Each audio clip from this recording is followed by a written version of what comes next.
There is a woman in this story who has no name. She left no record, no grave, no monument. History did not write her down, but science found her anyway. In the DNA of 80 living Icelanders, there is a genetic signature that does not belong in Europe. It belongs to the Americas. It entered Iceland around the year 1000 AD. It was carried there by a woman, a Native American woman, who crossed the Atlantic Ocean a full 5 centuries before Columbus was born. How she got there is a mystery that has never been solved. But we know who was sailing that route at exactly that time. We know who was in America, and we know her name. Her name was Freydis. Chapter 1. The Family. To understand Freydis Eiriksdóttir, you have to understand the family she came from. Because this family did not discover America the way you were taught. They did not stumble upon it. They sailed to it deliberately. They built settlements there. They traded with the people who already lived there. They had children there. They fought there. And they died there. And it all started with a man who was too violent, even for the Vikings. Erik Thorvaldsson was born in Norway around 950 AD. His father committed manslaughter and was banished from Norway. The family moved to Iceland, and then Erik himself committed manslaughter and was banished from Iceland too. He was given 3 years of exile, 3 years to go somewhere and wait. He sailed west into the unknown, and he found a vast ice-covered island. And in what might be the greatest act of Viking marketing in history, he called it Greenland, because he thought, as the sagas tell us, that people would be more willing to go there if it had a good name. They went. Erik brought 25 ships of settlers. 14 reached Greenland. He founded the first European settlement outside Europe and Iceland. His son Leif was born in that settlement, and Leif Eriksson grew into the man who found America. Not by planning, by accident. Around the year 1000, Leif was blown off course during a voyage to Greenland. He found himself looking at a land he did not recognise, a coast rich with timber, wild grapes, rivers full of salmon, winter without hard frost. He named it Vinland, Wineland, land of grapes. He brought samples back to Greenland. He described what he had seen, and what he had found set his entire world on fire. This was not an unexplored island. This was a continent. Chapter 2. The Colony. The first serious attempt to colonise Vinland was led by a man named Thorfinn Karlsefni. He was an Icelandic merchant, wealthy, ambitious, well-connected. He had sailed to Greenland on a trading voyage. He met a woman named Gudrid, the widow of Leif's brother Thorstein, who had died of illness attempting his own voyage west. He married her, and together they decided to do something no European had ever done. They were going to settle permanently in America. In approximately 1004 AD, Thorfinn Karlsefni and Gudrid set out with 3 ships, approximately 130 people and livestock, cattle, the intention to stay. They found Leif's camp. They expanded it. They built longhouses. They hunted and fished. The first winter passed peacefully, and then Gudrid gave birth. A boy named Snorri, born on American soil, the first child of European descent known to have been born in the New World. He was born in a Norse longhouse on the coast of what is now Newfoundland, Canada, approximately 1,000 years ago. For one brief moment, everything was possible. Then the Skraelings came. That was the Norse word for the indigenous people they encountered. Its exact meaning is debated, something like wretches or savages or those shriveled by the sun. It tells you everything about how the Norse saw them, and everything about why the colony failed. The first summer, interactions were peaceful.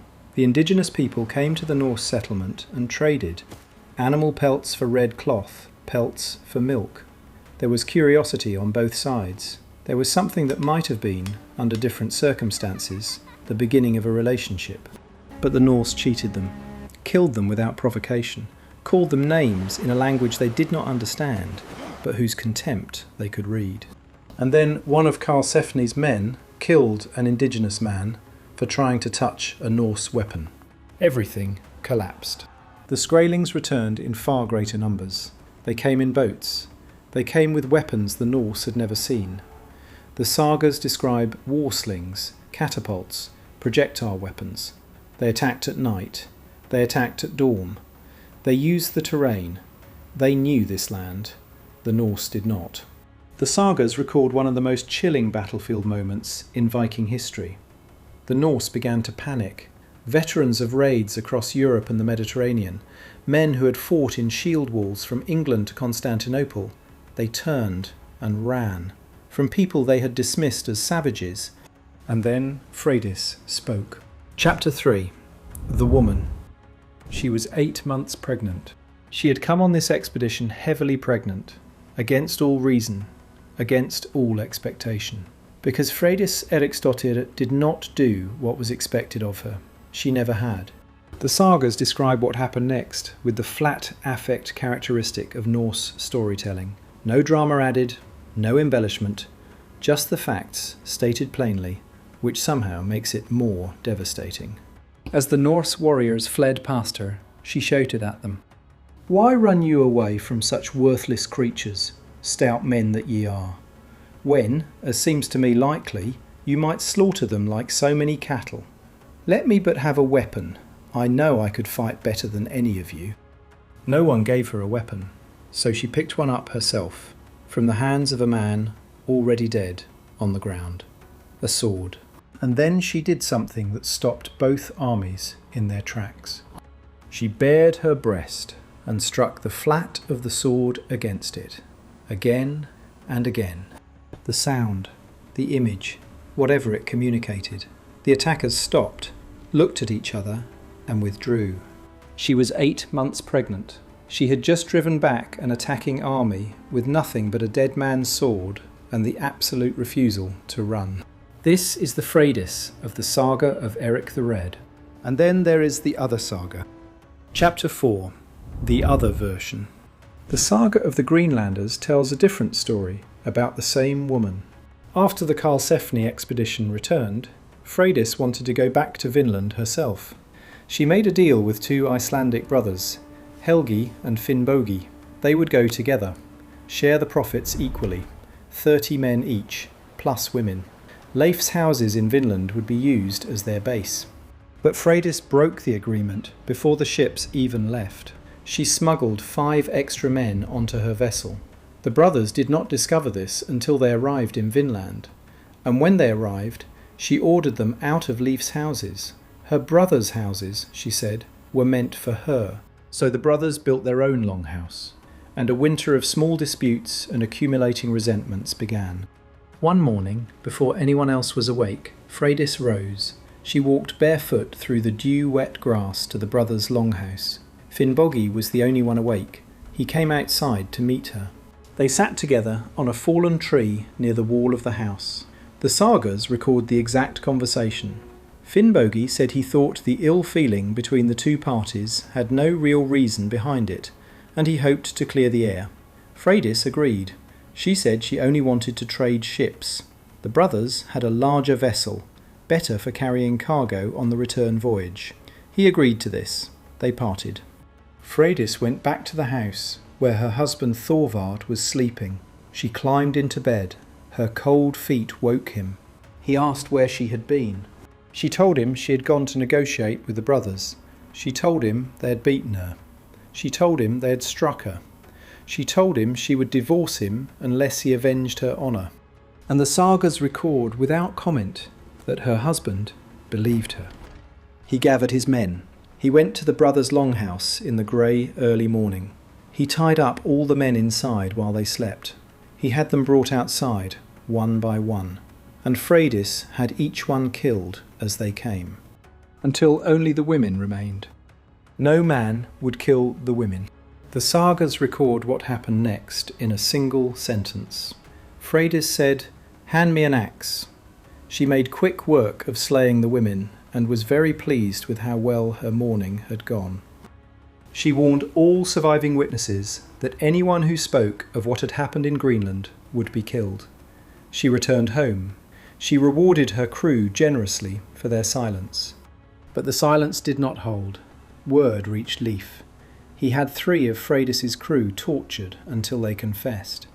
And Leif, the great explorer, the man who had found a continent, looked at what his sister had done, and decided not to punish her.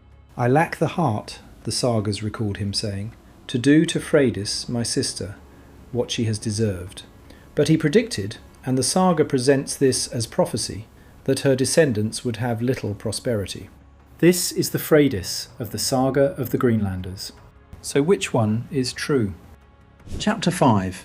The Contradiction. Here is what scholars have established. The 2 sagas were written centuries after the events they describe. The saga of the Greenlanders is considered the earlier text. The saga of Erik the Red was written after it, and is believed to have consciously rewritten the events using the Greenlanders saga as a source. The Greenlanders saga is now thought by some historians to be at least partly moralistic. It was written in a Christian context. Freydis is portrayed as a heathen woman. She refused to convert to Christianity, as Leif and his mother had done. The framing of her as a murderous pagan villain fits the narrative needs of Christian medieval literature. It is the same framing used against pagan women across European sources. Does that mean the murder didn't happen? Not necessarily. It means we cannot be certain it happened the way the saga says. What we can be certain of is this. Freydis Eiriksdóttir was a real woman. She was Erik the Red's daughter. She was in Vinland. Both sagas agree on this. Both sagas describe her as extraordinary, terrifying in different ways, but never ordinary, never passive, never forgettable. She was the last documented Norse presence in America. After her expedition, the sagas record no further voyages to Vinland. The colony did not continue.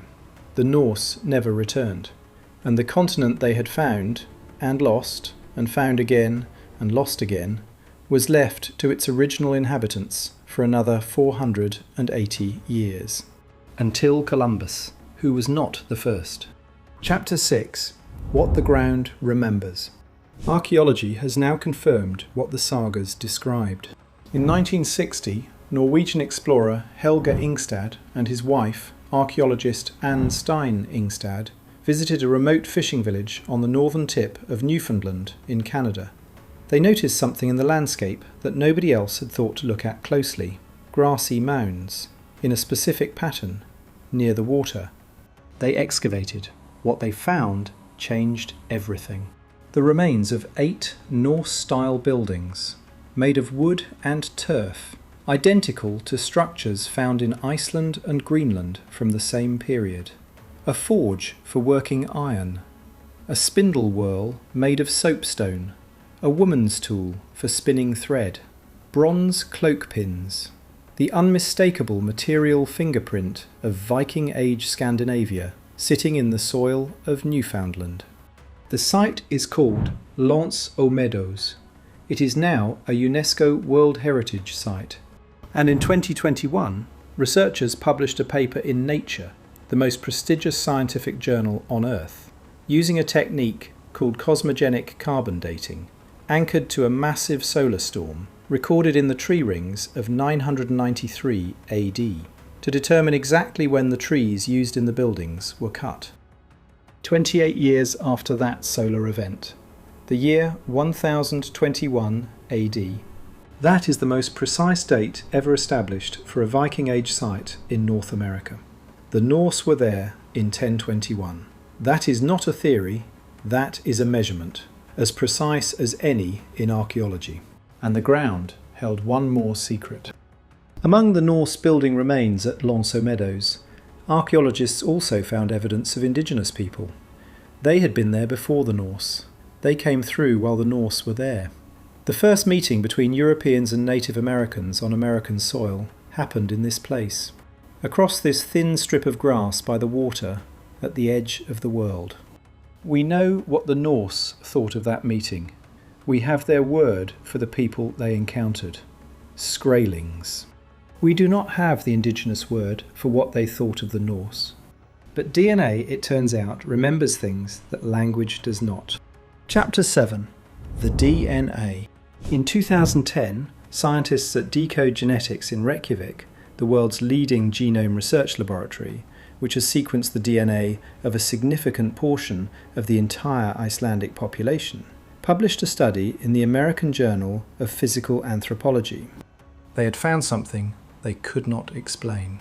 In the mitochondrial DNA, the genetic material passed exclusively from mother to child, unchanged across generations, of 4 distinct Icelandic family lines, they found a lineage that did not belong. Not Scandinavian, not British, not European at all. They called it Haplogroup C1e. Mitochondrial haplogroup C1 is found primarily in 2 places on Earth, among Native Americans and among certain populations in East Asia. It is extraordinarily rare in Europe. It had never been found in Iceland before this study, and the specific variant found in Iceland, C1e, was so distinct that it represented an entirely new subclade, never documented anywhere before. The researchers then did something remarkable. They used deCODE's genealogical database, which traces the family trees of 250,000 Icelanders across centuries, to follow the C1e lineage backward through time, to find the common ancestor of all 4 family lines who carried it.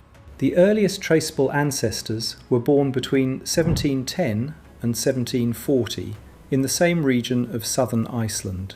But that is not when the lineage entered Iceland. That is simply as far back as the written records could go. The DNA itself told a different story. The molecular clock built into mitochondrial DNA, the rate at which it accumulates mutations across generations, indicated that C1e had been present in the Icelandic population considerably earlier. The researchers concluded the lineage likely arrived in Iceland prior to 1700, possibly centuries prior to 1700.